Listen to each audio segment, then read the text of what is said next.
Coming up on today's edition of the Locked On Raiders podcast, Raiders coaches are going to get up close and personal with some college prospects, plus some thoughts on available SEC quarterbacks. Your calls and texts will close out the show. It's all coming up on Thursday's edition of the Locked On Raiders podcast, January 19th, 2023. Just win. Just win. Just win. Just win. The autumn wind is a raider, pillaging just for fun. He'll knock you round and upside down and laugh when he's conquered and won. And won. And won. And won. And won. And welcome in, Raider Nation, to another edition of the Locked On Raiders podcast. Thank you so much for making the show your first listen each and every day. Remember, you can find the Locked On Raider podcast free and available on all platforms. That includes YouTube. Thanks to my man, Ari, doing a great job at Ari Produces on Twitter, making sure we're up on YouTube each and every day. We appreciate the feedback. We appreciate the listens. You know, if you subscribe to it, great. You listen for a minute, great. 30 minutes, even better. But whatever you do, we definitely appreciate it. Today's edition of the Locked On Raiders podcast is presented by Prize Picks. Prize Picks is daily fantasy made easy. You pick 2 to 5 players. If they score more or less than their Prize Picks projection, you can win up to 10 times your money on your entry. And first-time users can receive 100% instant deposit match up to $100 with promo code LOCKEDON. That's prizepicks.com, promo code Locked On. It's another Thursday that goes by that's not a crossover Thursday. I'm starting to get used to this. I really am. I'm not saying I like it. I do like having crossover Thursday. I like having game weeks, but, you know, there's got to be an off season for, you know, over half the league, and the Raiders obviously are in off season mode. But there are a lot of news and notes to get to, and this off season is going to be interesting, so I'm sure there's going to be plenty of news and notes to get to, not only with the Raiders, but across the league. And on Wednesday, it was announced that Patrick Graham will be a head coach at the Senior Bowl. He'll be part of the national team, and I think that that's awesome. I really do. Regardless of what you think of Patrick Graham, I was a big fan when the Raiders hired him. I know it didn't work out great in the first year with the team, but I'm a big fan of Patrick Graham or any of the coaches on the Raiders staff being coaches there at the Senior Bowl, just because they're getting up close and personal with these college prospects. And, man, there's a lot of college prospects that make it to the NFL that come out of the Senior Bowl. If you remember, I mean, Derek Carr came out of the Senior Bowl, right? Foster Moreau, he came out of the Senior Bowl. Plenty of players. Hunter Renfrow came out of the Senior Bowl. Plenty of players that the Raiders have drafted over the years. And again, plenty of teams across the league have come out of the Senior Bowl. So knowing that they're going to be able to get hands-on training with these players that are going to be in Mobile, Alabama between January 31st and February 2nd, with the game being played on Saturday, February 4th. You can see that game on NFL Network. I think that that's going to be awesome. So this is the note that came out from NFL.com and NFL Communications on Wednesday, and also, the NFL Network also confirmed it. The American side of the coaching staff is Luke Getsy. He's from the Chicago Bears. He's the offensive coordinator. Also, the offensive coordinator from the Falcons, quarterback coach Charles London, is going to be part of the American side. Defensive coordinator is going to be the Patriots defensive line coach DeMarcus Covington. Also, something to note on the American team, who's going to be coaching the defensive line? Well, that's going to be Raiders defensive assistant coach Matt Edwards. So not only do you have Patrick Graham on the national side of things, but then you have defensive line coach Matt Edwards. He's going to be working with the American side. So you're getting both sides of this game and all those prospects that are going to gather in Mobile, Alabama. I think that that's a win-win proposition, especially since we know how much the Raiders need defensive help. So Patrick Graham is going to be able to have boots on the ground, work with these guys, see who he likes, see who he doesn't, and be able to come back and say, hey, Dave, this is the guy that would fit really well with what I'm trying to do. This is the guy that could be a stud. I worked with this guy for 3 straight days. I know he could be a great player in this scheme that I'm trying to run. Not saying that Dave Ziegler's going to say, okay, well, I'll go draft him. I'll go draft that guy. But at least he's given him a good understanding of what he can do. So I'm excited by that. Patrick Graham being the head coach of the national team, and also Matt Edwards being the defensive line coach, who is a defensive assistant coach right now with the Raiders, them being on the American side. So they're on both sides of the thing. They're going to get up close and personal with all those prospects in Mobile, Alabama. So January 31st to February 2nd, all eyes will be in Mobile, Alabama. But not only that, I've been talking about it quite a bit as well. The Shrine Bowl is taking place right here in Las Vegas, and that game is actually on Thursday, February 2nd. So the same week that is going to be activities going on in Mobile, Alabama for the Senior Bowl, there's going to be activities going on right here in Las Vegas at the Shrine Bowl, but at Allegiant Stadium. So the beautiful thing about that is that the Raiders could send their scouts and send their coaches and not have to really go too far. Go right down the block to Allegiant Stadium, get there with my guy, Eric Galco, who's the player direct of personnel. I actually have him on my radio show every Wednesday at 3 o'clock talking about the different prospects, but they get to work with these guys right in their own backyard. So there's going to be some dudes that are going to fly under the radar. I mean, guys like Brock Purdy came out of the Shrine Bowl. The quarterback for the Dolphins, Skylar Thompson, from Kansas State.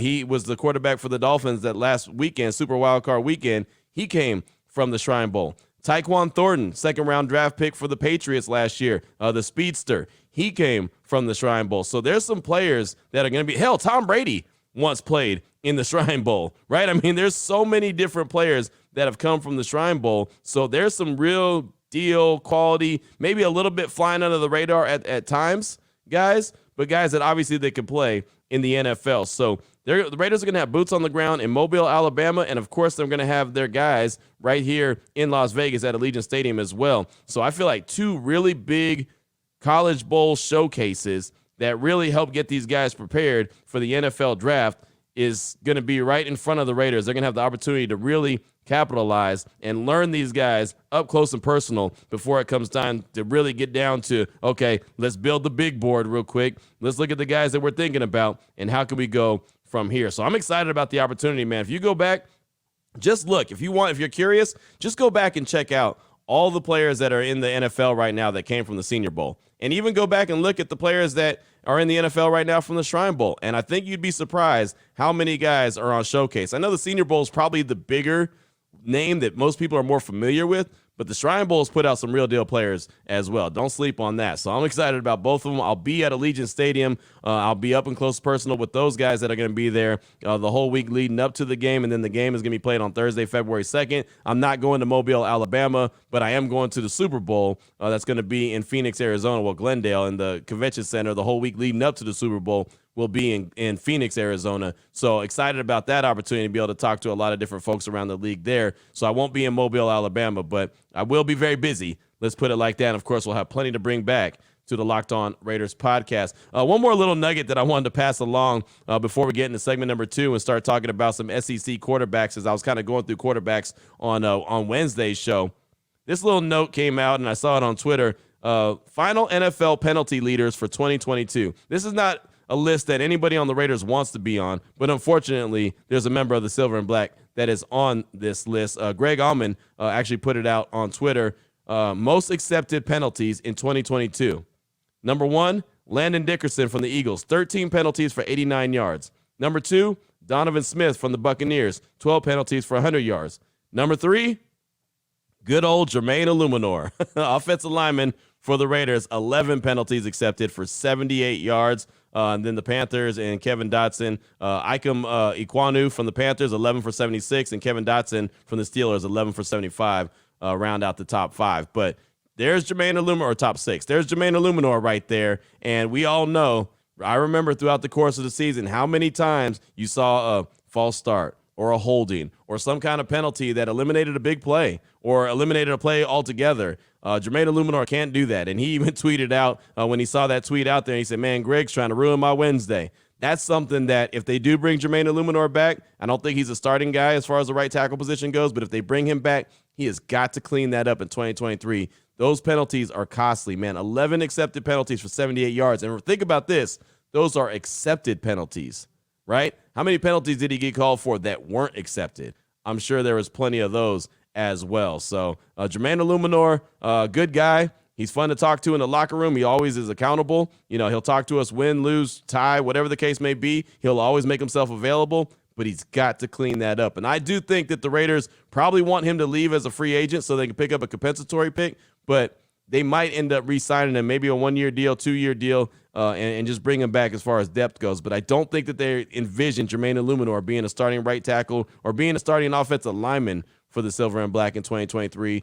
Maybe a swing tackle is probably his best position on the offensive line, but we'll see what happens. Obviously, there's a lot of time between now and then, but he is definitely one of the 26 unrestricted free agents the Raiders have coming up this offseason. So that's all I got for you for segment number 1 of today's Locked On Raiders podcast, kind of news and notes around the league. Coming up in segment number 2, SEC quarterbacks. I talked about some quarterbacks. I was able to talk to my guy Cole Cubelic from ESPN and the SEC Network on my radio show on Wednesday, and he broke down his thoughts on some of the quarterbacks that he covered like a glove during the college football season that came out of the SEC. You'll hear his thoughts, and you'll hear it next after I tell you about betonline.net.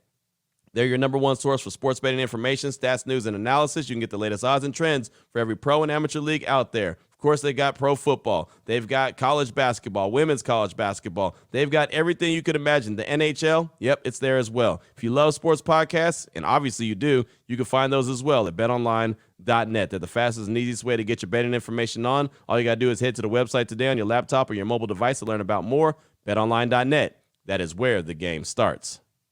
All right, Raider Nation, here we go. Segment number 2 of today's Locked On Raiders podcast. Want to continue to deep dive into the quarterback situation as it pertains to the silver and black. And it's so funny. This is really the first time I told this story on my radio show on Wednesday, that this is the first time since I've been covering the Raiders, either on the podcast or the radio, that the Raiders are in need of a quarterback. Now, I know some will say that they've been in need of a quarterback for a long time, but realistically, they've had a quarterback since 2014. So this is the first time that they really actually are in search of a quarterback, and there's going to be, some new guy under center coming up next season. So this is so intriguing to me, and obviously this is a big storyline, but it's the first time in a very long time that the Raiders have been in this position where they need a starting quarterback, whether that's a veteran or a rookie. So the deal is, I'm not just going to go through mock drafts. I'm not just going to go and, talk about this guy, that guy, and the other. I'm going to kind of go through a process. And so I mentioned it on Wednesday's show that the guys that I'm really intrigued by, like the Bryce Young from Alabama, CJ Stroud out of Ohio State, Will Levis from Kentucky, Anthony Richardson out of Florida, Dorian Thompson-Robinson out of UCLA, Hendon Hooker out of Tennessee, Clayton Tune out of Houston, all those guys. And of course, there's a few more that I'm interested in as well. Those are really the ones that I'm really trying to focus in on. So on Wednesday, I decided on my radio show I was going to focus in on the SEC. Dorian Thompson-Robinson from UCLA, by the way, I'm actually going to see him at the Shrine Bowl. So I'm actually have an opportunity to talk to him, bring a little bit of the interview of that to the podcast and kind of get to know him and see what the staff thinks of him, what, guys at the Shrine Bowl think. And hopefully I'll be able to talk to a few, scouts, not necessarily from the Raiders, but just in general on what their thoughts on DTR are. But I focused in on the SEC on my radio show. So Cole Cubelic from ESPN, he's from the SEC Network, covers the SEC like a glove. So he's got a great insight on all these quarterbacks in the SEC. So Bryce Young, Will Levis, Anthony Richardson, Hendon Hooker, those are the guys that we really focused in on. And it's funny because Stetson Bennett out of Georgia, he came up as well. And that wasn't a guy I was focused in on, but he just came up as well. And he is an SEC guy, so Cole gave his thoughts on him as well. But let's start off with Hendon Hooker. He's the guy that I thought was going to be a Heisman Trophy winner. I thought, no doubt about it, he's going to win the Heisman Trophy. Then he tore his ACL, and Caleb Williams from USC ended up winning the Heisman Trophy. Not saying Caleb didn't deserve it, but I just thought Hendon Hooker was fantastic. I mean, the guy only threw 2 interceptions all season long as opposed to 27 touchdowns. So he was fantastic, did a lot of really good things. I don't know if I'm 100% sold on him as an NFL quarterback, but he was the first guy that I talked to Cole about, and I asked him what makes him so special and really a leader in the clubhouse for the Heisman until he tore his ACL. The fact that he threw 27 touchdowns and only had 2 interceptions. So what made him so special? Yeah, I think that was one of the big parts of it, is not turning the football over. I think you also deal with a guy that has good mobility. He didn't win that starting job from Joe Milton until Joe Milton got a little bit dinged up. And you talk to Alex Golish and you talk to Josh Heupel, and they'll tell you that because they don't let guys hit the quarterback in practice, they didn't really know what they had from his mobility and a leg standpoint, being able to run the ball, move with the ball. And once he got into live action, that part of his game wasn't going to allow him to be unseated.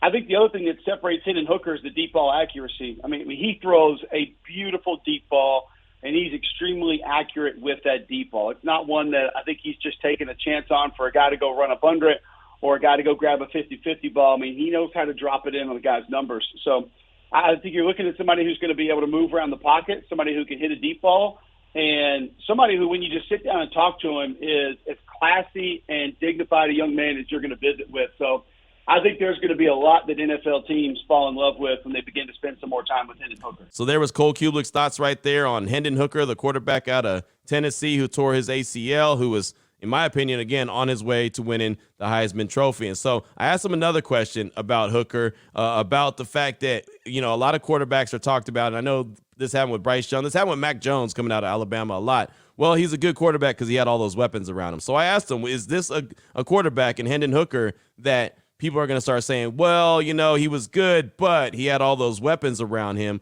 Or is he really a guy that made those weapons a lot better? What was his thoughts? No, I don't think so, because he was really a big part of what made that offense go.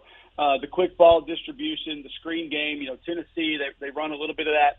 It's kind of an air raid from the Briles tree offense, and he gets the ball sideline to sideline quickly, gets it out quick, but can work the middle of the field. We've seen him do that, and I think the misconception with Tennessee is that the tight ends aren't involved and there's not a lot of a run game. There really is. So play action, something that Hendon Hooker also very adept with. So there's not really a weakness in his game. Obviously, the injury, people are going to be a little bit concerned about that. But other than that, I don't think you look at what he did and say, oh, he just had elite receivers. I mean, nobody was talking about Jalen Hyatt going into the season. Right. And all of a sudden, he turned into a monster. We have heard about Brew McCoy for 3 or 4 years coming out, whether it was going to be Texas, USC, whatever it was. But, we hadn't really seen him be productive on the field. And then Cedric Tillman was dinged up for a lot of the year. I mean, he didn't play against Alabama. So I don't think that this was a scenario where, he had 3 or 4 first-round receivers that he was throwing to, and that's the reason that he was successful. It helped a little bit in some areas, but that's not the reason that Hendon Hooker had the success that he did. So there you go. There's the thoughts on Hendon Hooker from Cole Cubelic.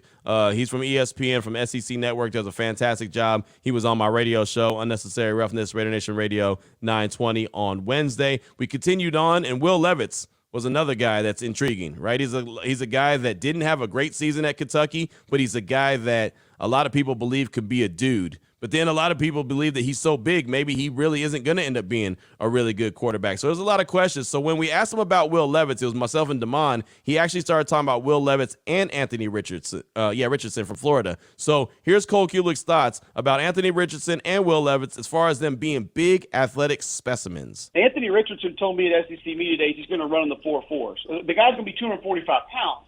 I've seen him throw the football 72, 73 yards in the air. I've seen Will Levis throw the ball almost 80 yards in the air. That guy's he's probably going to be 250, 255, can run, tough as nails. Both guys you're gonna love being around, talking to. GMs are going to enjoy what they have to say, how they carry themselves. They're going to want them on their rosters. But the question is going to have to be asked, can they be a quarterback? And it's the age-old question that we've been asking now for over a decade. Are you more athlete? Are you more quarterback? Can you go from athlete and be a quarterback? We heard this with Cam Newton coming out. Heard it with Lamar Jackson coming out. Can those guys go in and operate the offense on an every down basis, situationally, from week 1 to week 16 and be that guy on an NFL roster? They haven't had to be much of that in college. I think it'll help Levis a lot working with Scangrello last year at Kentucky.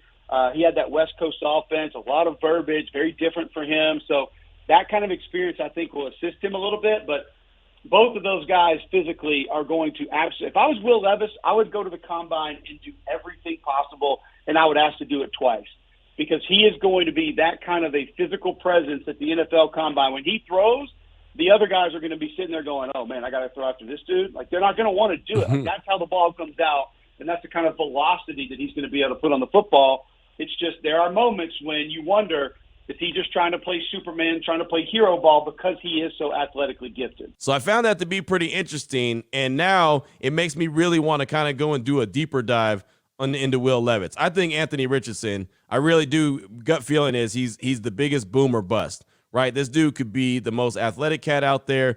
He could end up pulling like a Jamarcus Russell and throw the ball like 70 yards from a knee and all that good stuff, but probably can't play quarterback in the NFL lick. And I don't know. My gut feeling tells me that, it looks fantastic, but it's something that's really going to take a lot of developing. So I know that Will Levis is a lot more polished, but then you heard what Cole had to say about him as well. So I think I'm going to probably do a little bit more deep diving into Will Levis. He kind of it really intrigued me.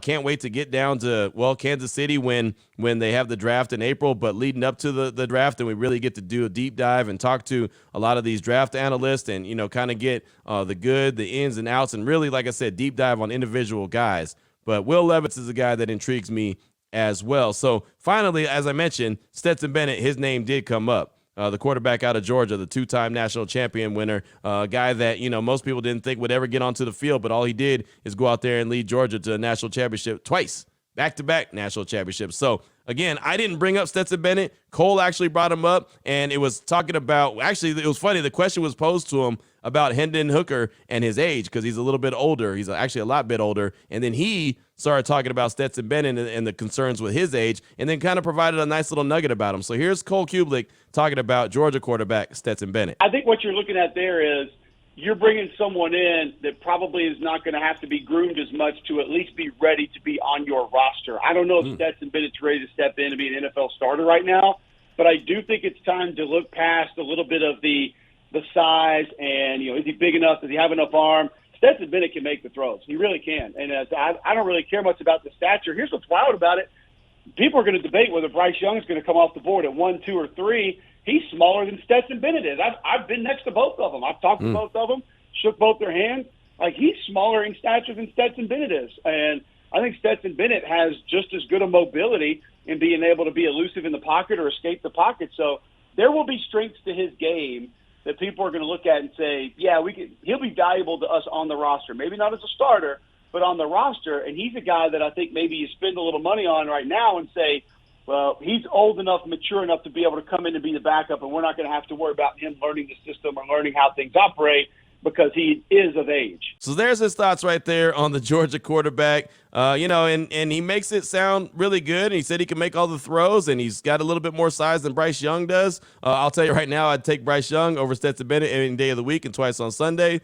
He's not going to be available at number 7. There's no doubt about that. I'd be a big fan of Bryce Young. As I mentioned on Wednesday, I'm very intrigued by C.J. Stroud. I'm not 100% sold on anyone just yet. I want to continue to make sure I do a little bit of deep diving before I say, okay, that's the guy. Like when I was a big fan of Jalen Hurts, there was no doubt. I mean, I had been watching him for a while, really had been paying attention to him, and I thought, that's the dude. That's what, you got to go and get that guy. So, and I know everyone wasn't on board with that at first, and it's funny. I had someone hit me up on the radio show on Wednesday and was like, well, Jalen Hurts was fantastic. He was coming out of the draft. We knew he was going to be great. And I was like, wait, hold on. There was a lot of people that didn't have confidence in Jalen Hurts, and he had to go out there and prove it because his own organization, the Eagles, weren't 100% sold that he was going to be the guy. But after he went out there and really busted his tail, that made a big, big difference. So, it's just because it looks good in college don't mean it's going to translate in the NFL, and that goes for anybody. But I thought that'd be a nice little deep dive, not deep dive, but a little background,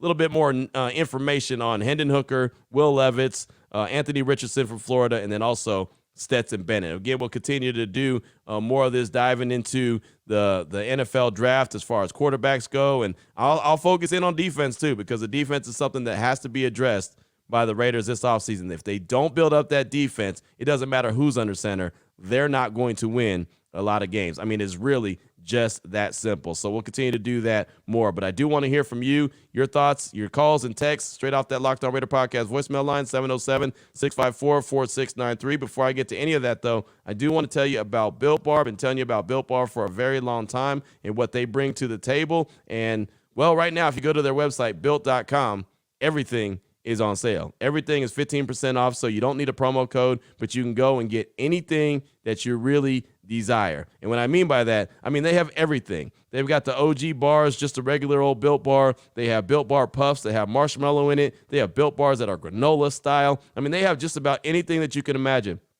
Low in sugar, low in calories, high in protein, just a lot of good flavors for you. So if you want a great tasting snack, if you want something that's going to get you through your workday, maybe get you through your extracurricular, maybe you're out going to play hoops or you're going to go on a hike or you're going to do something like that and you need a snack, Built Bar could be the one for you. If you're in the Las Vegas area, you can head to your nearest Smith's or Sam's Club and grab yourself a box so you don't have to order them online at Built.com. You could also just walk into the store. And if you're near the Sam's Club, you can go and get a 13-bar box. They have the brownie batter. They have churro. They have bunch of different flavors that you could choose from. But now, like I said, they're available inside stores. If you're in the Las Vegas area, check them out at Smith's or check them out at Sam's Club today. Or if you're not in the area and you just want to order some and have them come to your house because, well, that's what we like to do, Built.com, the whole website right now is 15% off. Check them out today, Built.com.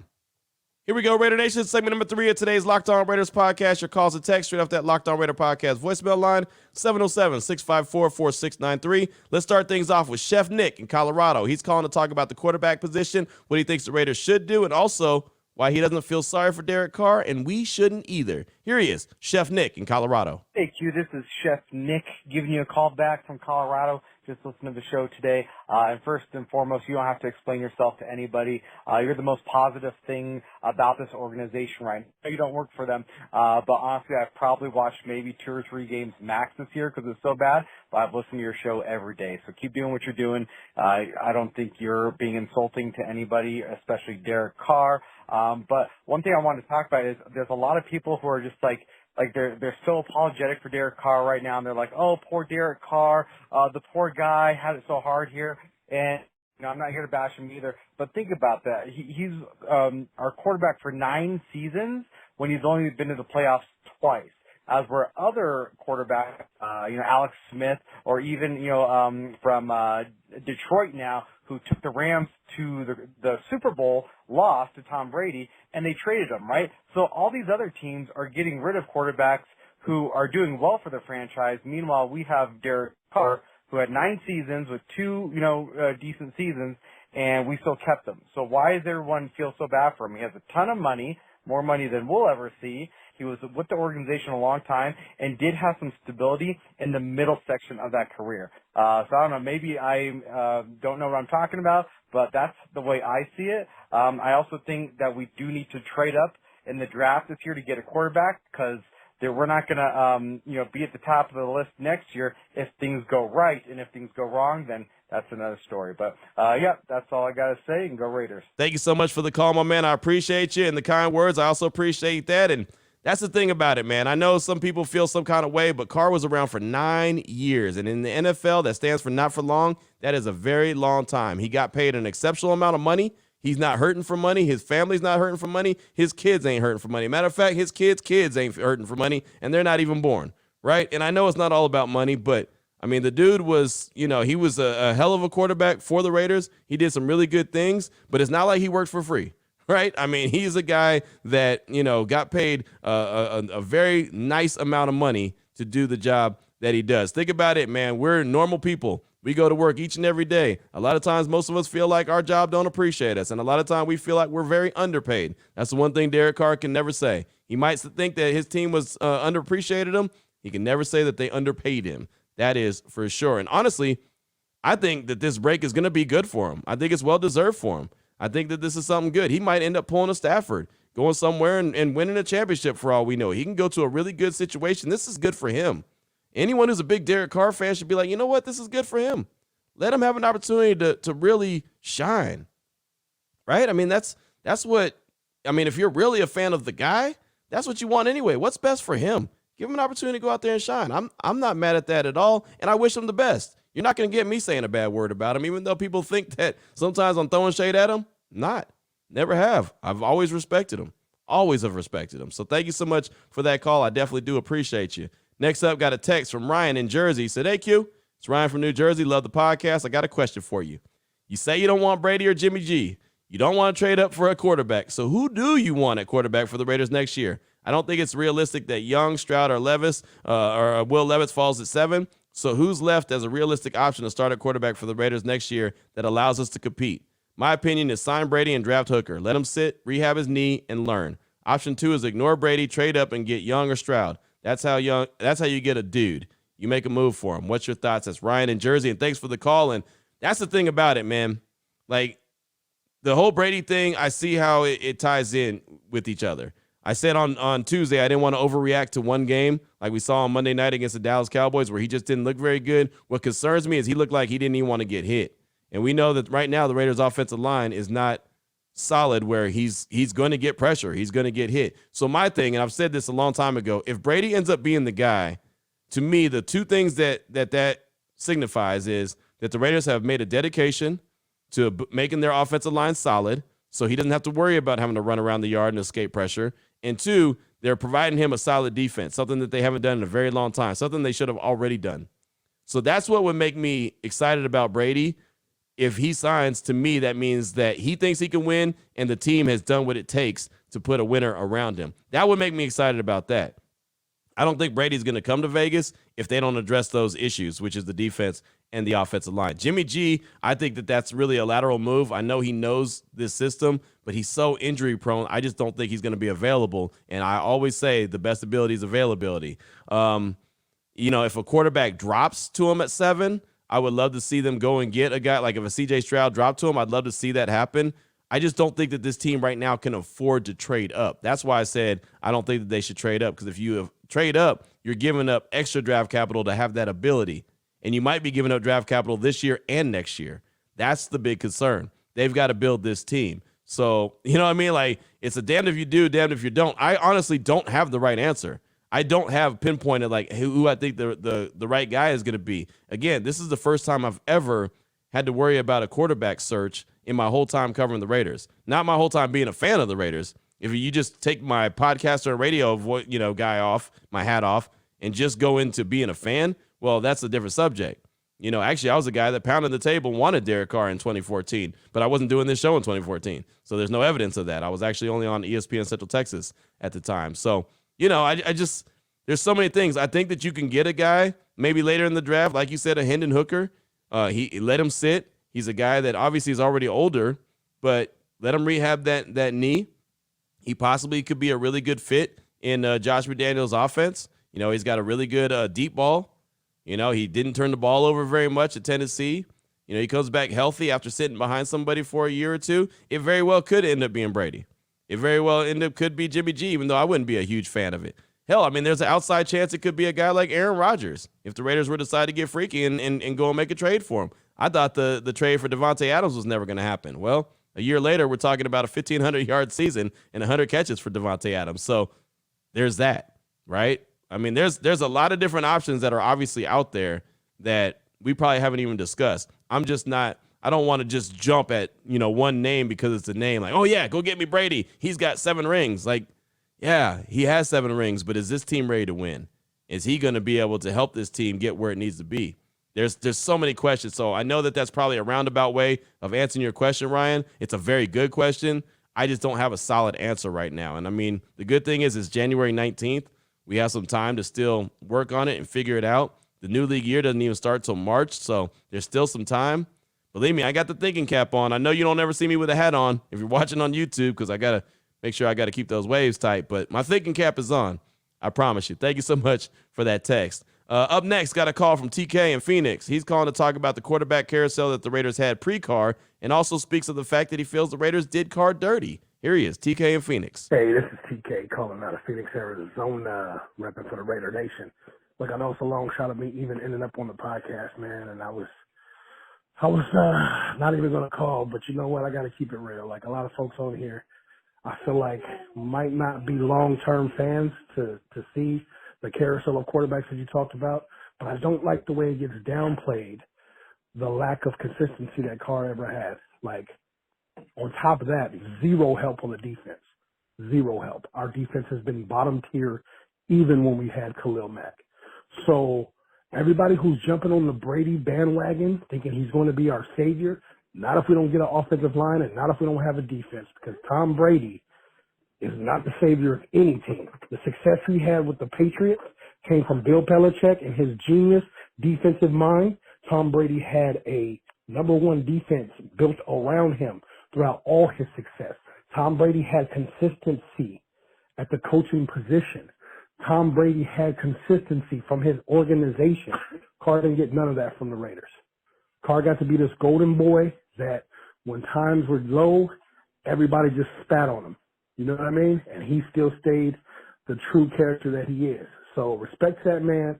I don't think he owes us anything. If he wants to get released, I wish him all the best to the next organization. Definitely don't help anybody who did you the way McDaniels and Ziegler did. You guys can sugarcoat it how you want to, but the writing's on the wall, man. They did this man dirty. They used him to get Adams over here, and now we got to do something to make Adams happy, because that's another generational talent right there that if we don't address the quarterback position in the way that he likes, he's probably not going to be doing anything for us either. He's going to be like Randy Moss on the team, just filling out his contractual obligations. So Love what you do, Q.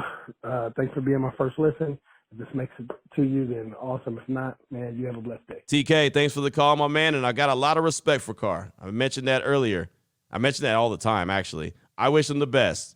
But I think that it's going a little far when you say that the team spat on him. I mean, you know what I mean? Like, that's going a little bit far. I mean, the dude got paid bread, right? I mean, look, I've been disrespected at my job. I'm sure you've been disrespected at your job. Not this one, but my previous job. When I was at ESPN Central Texas, I was treated pretty bad, right? I didn't like a lot of the situation that I was in. And I got a paycheck. It was a very small paycheck. There's a reason why I got 18 jobs now, because I had to have 18 jobs just to survive, right? Just so I could come home and bring a check to my wife and be like, hey, here you go, and not look like, she was carrying me. Like I was actually contributing to the house. I was helping out. I mean, that's one of the reasons why, because they paid me poorly and they didn't really give me any kind of anything, any chance to really do anything. But I wouldn't even say that they spat on me. I would just say I felt a little disrespected. Derek Carr got paid millions of dollars and is in a really good situation. His family for years to come is set up really well. He's going to go somewhere and he's going to play as long as he wants to play, or as long as he's still able to play in the league. He'll be fine. He'll make more money. He was around for 9 years in the NFL. Did he do some good things for the Raiders? Absolutely. Did they do him any favors by putting a defense around him? No, they didn't. But at one point, they had a really good offensive line. They had a really good, weapons around him. And he got him to the playoffs in 2016. And unfortunately, he wasn't able to play. Got him to the playoffs last year. Did a really good job with that. The organization wants to get better. They want to improve. I mean, it's just like everyone else. Like, we can all have good jobs, but we want better, right? So, I mean, that's just, it's okay for the employer to want better as well. Like, someday somebody might come to me and be like, you know what, Q, you're good, but we want better. And I don't think anyone's going to say, well, you did Q dirty. No, it's business. It's business. So I think that, spat on them and all that other stuff is going a little far. I get it. I get the respect that you have for him. I have it too. I think everyone does. I think everyone appreciates. At the very end of the day, even if you don't respect him, you have to appreciate what he attempted to do with the Raiders. Sometimes it's just not enough, and it's really just that simple. Thank you so much for that call, my man. I do appreciate you. I got time for one more text, and I know I'm going a little bit over, Ari. I'm sorry. One text from Nate in the 626. It's a pretty lengthy text, too. Ari's like, damn it, Q, you're going long, and then on top of that, you're going to close out with a long text. Sorry. Text from Nate in the 626 says, hey, Q, I have points for you that I'd like to get off my chest. 1, Jimmy G is a complete downgrade from DC. As you say, best ability is availability. If you're not available, then what good are you to the team?